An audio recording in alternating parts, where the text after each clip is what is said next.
തീരുമാനം വളരെ വിഷമിപ്പിച്ചു. ഞാൻ ഓണറുമായിട്ട് സംസാരിച്ചു, എനിക്ക് റിപ്ലൈ കിട്ടില്ല. പക്ഷേ NOC ചോദിച്ചപ്പോൾ എനിക്ക് ആ സ്പോട്ടിൽ NOC തന്നു. എന്നെ പുറത്താക്കിയതുപോലെയാണ് ഫീൽ ചെയ്യുന്നതാണ് രാജീവ് പിള്ള പറഞ്ഞത്. എന്തുകൊണ്ടാണ് അത്തരത്തിലുള്ള തീരുമാനം? ഒരു ഘട്ടത്തിൽ Rajeev Pillai versus other team, അതായത് കേരള സ്ട്രൈക്കേഴ്സിൻ്റെ ഒരു ഘട്ടത്തിലെ അവസ്ഥ. അത്തരത്തിലൊരാളെ എന്തിനാണ്? ഇൻ്റർവ്യൂ ആയിരുന്നോ? ഇതൊക്കെ ഇൻ്റർവ്യൂവിലാണ് പറഞ്ഞത്. ഒരു ചാനലായിട്ട് നടത്തി. Okay. I have A feeling that അങ്ങനെ മാനേജ്മെൻറ്റിൻ്റെ അടുത്ത് നിന്ന് മറുപടികൾ കിട്ടിയിട്ടില്ല എന്ന് എനിക്കറിയില്ല. ബിക്കോസ് ഞാൻ അതിൽ ഇൻവോൾവ് അല്ല. പുള്ളിക്ക് അങ്ങനെ ഒരു പരാതി ആയിട്ട് പറഞ്ഞിട്ടുണ്ടെങ്കിൽ it's very sad actually. Rajeev definitely been a great player. Okay, എനിക്ക് പേഴ്സണലി കിട്ടിയ പ്ലെയേഴ്സ് ഈ ടൂർണമെൻറ്റിൽ പാർട്ടിസിപ്പേറ്റ് ചെയ്യാൻ ഒരുപാട് പേര് നമ്മളെ കോൺടാക്ട് ചെയ്ത് കേരള സ്ട്രൈക്കേഴ്സിന് വേണ്ടി കളിക്കാൻ ആഗ്രഹിക്കുന്ന ഒരുപാട് പ്ലെയേഴ്സ് ഉണ്ട്. സോ എൻ്റെ ക്യാപ്റ്റൻഷിപ്പിൽ അല്ലെങ്കിൽ നമുക്ക് കിട്ടിയ ഓപ്ഷൻസിൽ നിന്ന് ഒരു നല്ല ടീം തിരഞ്ഞെടുക്കാൻ സാധിച്ചു. ഈ ടീം കണ്ടിന്യൂസ് ആയിട്ട് പ്രാക്ടീസിന് വന്നു.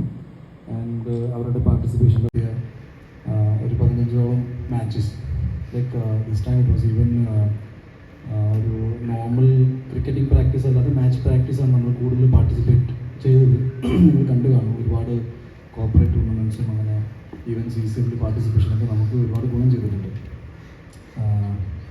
അതിൻ്റെ ബേസിസിലാണ് പ്ലേയേഴ്സ് നമ്മളിതിൽ സെലക്ട് ചെയ്തത്. ദാറ്റ് ഈസ് ഒരുപാട് പേർക്ക് ഞാൻ പറഞ്ഞു, ഒരു 20-22 പേരുണ്ട്.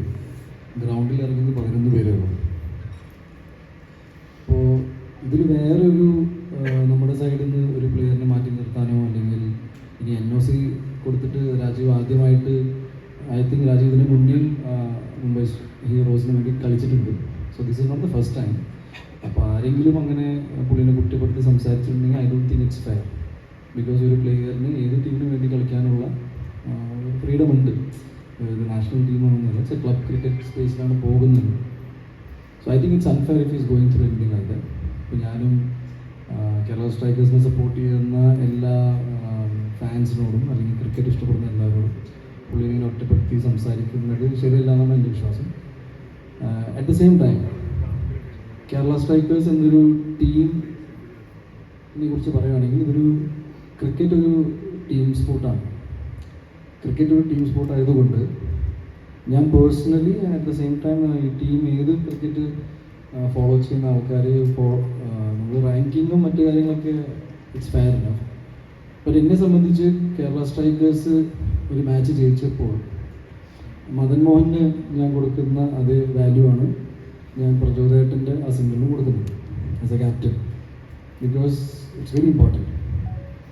അഖിൽ മാരാർ ബ്ലോക്ക് ചെയ്ത 3 ബൗണ്ടറീസിന് ഞാൻ അത്രയും വാല്യൂ കൊടുക്കുന്നത് ബെന്നി ഭായ് എടുത്ത 3 വിക്കറ്റിൻ്റെ പോലെ തന്നെ.